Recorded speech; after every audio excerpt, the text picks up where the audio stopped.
Cada um por si, Deus contra todos.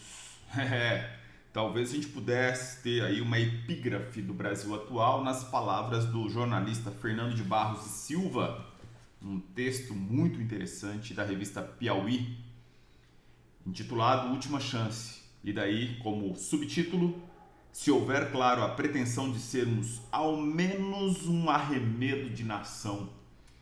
E essa expressão, cada um por si, Deus contra todos, é o título do filme que foi traduzido aqui para o Brasil, O Enigma de Caspar Hauser, do Werner Herzog.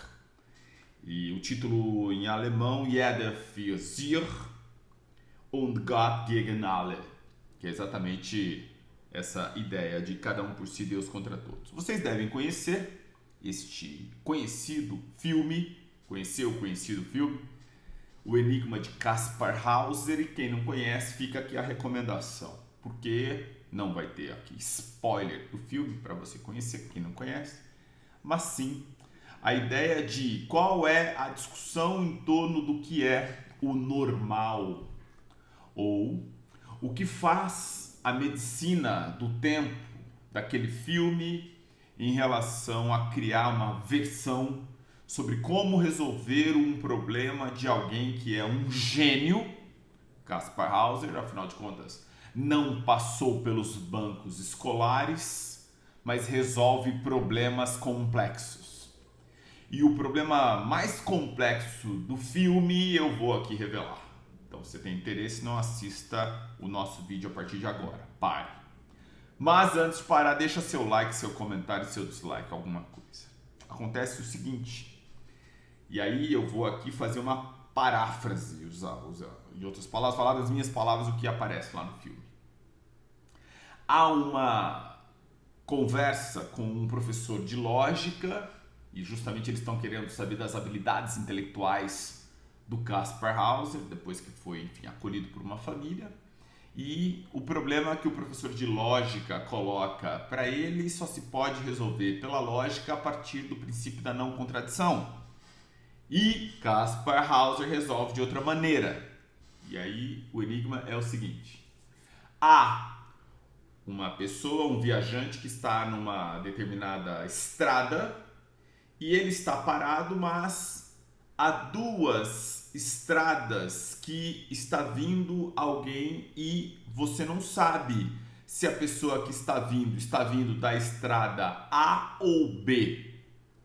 E aí ele coloca nos seguintes termos: a estrada A é uma estrada de pessoas que mentem. A estrada B é da estrada das pessoas que falam a verdade. Qual é a pergunta que se deve fazer para esse viajante para saber se ele está vindo da estrada A ou da estrada B? Caspar Hauser fica pensativo por um instante. Inicialmente não saberia responder. Uma senhora até comenta, é muito complexo para ele, eu mesmo não entendi. E aí ele vem com a sua resposta ao problema, que é: eu perguntaria para o viajante, você é uma rã verde?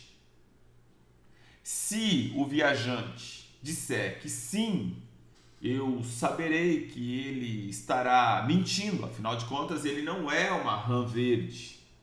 E se ele estiver mentindo, ele estaria vindo da estrada das pessoas que mentem. Se ele disser não, eu não sou uma rã verde, eu vou saber que ele está dizendo a verdade. Se ele está dizendo a verdade, ele estará vindo da própria estrada que as pessoas não mentem. E daí o professor de lógica: não, você nada deduziu, você não usou exatamente as categorias e os instrumentos da lógica. Você usou um outro subterfúgio. E aí o debate é em torno da distinção entre entendimento e compreensão. O que o Caspar Hauser fez foi interpretar e compreender. E pela lógica isso não cabe, porque a lógica, de fato, tem uma estrutura absolutamente formal. Por que eu estou falando disso? Porque o texto do Fernando de Barros e Silva, ele coloca em questão um momento que nós vivemos hoje, que é essa epígrafe, meio que cada um por si, Deus contra todos, nos termos da defesa da democracia. As pessoas da chamada terceira via, que são tantas, que você fica pensando, cadê essa terceira via? Ou mesmo democratas, como no caso do presidente Lula, ou mesmo um Ciro Gomes da vida, que está mais agora perdido que não tem outra coisa, porque uma defesa tão forte contra o governo, o seu partido vota com o governo, no caso dos precatórios. Então fica uma situação inusitada, daí o afastamento temporário dele. Olha, vou dar um passo atrás, questão complexa, vamos saber o que a gente vai fazer. Então parece que a gente não consegue visualizar um inimigo da democracia, sendo que ele está tão explícito para todos nós. E aí, em vez de que você possa juntar forças contra esse inimigo que não é imaginário, é real, e se chama Jair Messias Bolsonaro, ele é só a representação desse inimigo, que na verdade também está, obviamente, na figura de Bannon, está na figura de uma extrema-direita delirante, que espalhada por mundo todo, não é? Então, pessoas que são incapazes de enxergar esse inimigo simbólico, que é Jair Messias, e, portanto, ter que pensar estratégias para combatê-lo, ficam aí meio que, não, e meu inimigo, na verdade, é o mercado. O meu inimigo, na verdade, é o sistema financeiro. O meu inimigo, na verdade, é o desemprego. Meu inimigo, na verdade, é a inflação. Isso é tudo retórica. Nosso inimigo claramente chama-se Jair Messias Bolsonaro. Ele simboliza tudo o que nós temos tido de retrocesso desde o ano 2019, do ponto de vista formal, né, quando ele assumiu o governo. E aí, repercutindo muito brevemente, escreve Fernando de Barros e Silva: no mundo das coisas terrenas, o que está se consolidando por enquanto é a fragmentação irreversível do chamado campo democrático. Então ele chama exatamente de fragmentação irreversível e explica: a essa altura é preciso perguntar se essa noção, chamada campo democrático, já não se tornou uma espécie de ilusão retórica que não descreve mais a realidade. Então, quando a gente fala de campo democrático, é algo que parece que tão abrangente que a gente perdeu a capacidade de entender de fato o que é campo democrático, porque não estamos conseguindo circunscrever o inimigo desse campo democrático. E meio que está cada um por si, Deus contra todos, PSDB também votando com o governo, numa certa contradição, porque afinal de contas João Dória, o mesmo Leite, tem colocado seus argumentos que são aparentemente contrários, embora tenham votado com o governo lá atrás, em 2018, para eleger, enfim, esse presidente.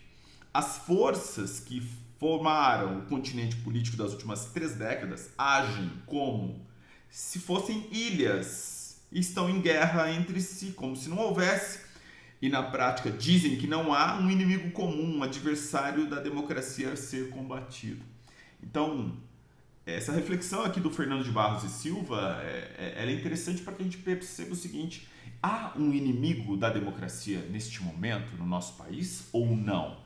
Se não há, tudo bem, aí cabe tudo, inclusive essa ideia frágil de democracia. Somos do campo democrático, somos progressistas, somos conservadores, estamos juntos. Não estamos juntos coisa nenhuma, cada um por si, Deus contra todos, cada um está tentando fazer o seu projeto de poder, inclusive o próprio Sérgio Moro, que defende esse tipo de bandeira, embora a gente saiba que ele é da extrema direita.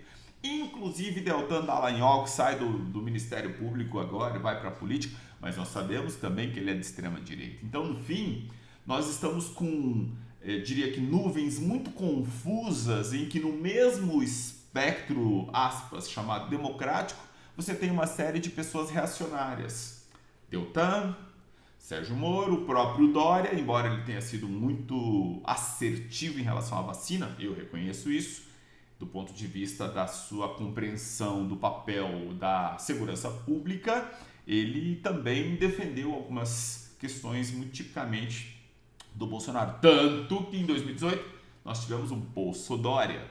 Enfim, então que nós não nos iludamos, né, nesse mundo de que essa ideia de uma democracia do campo democrático é algo forte, pulsante, parece, e aí eu vou aqui concordar com essa reflexão do Fernando de Barros e Silva, parece sim uma fragmentação irreversível.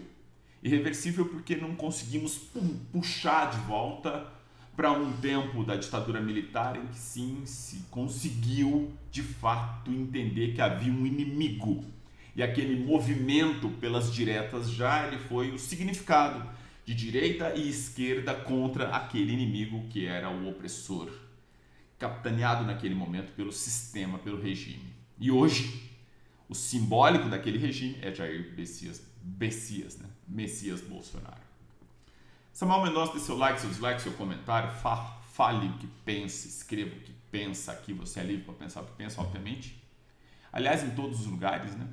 Desde que você não cometa crime, cuidado. Sempre essa observação. Crime não se confunde com liberdade de expressão. Fiquem bem até.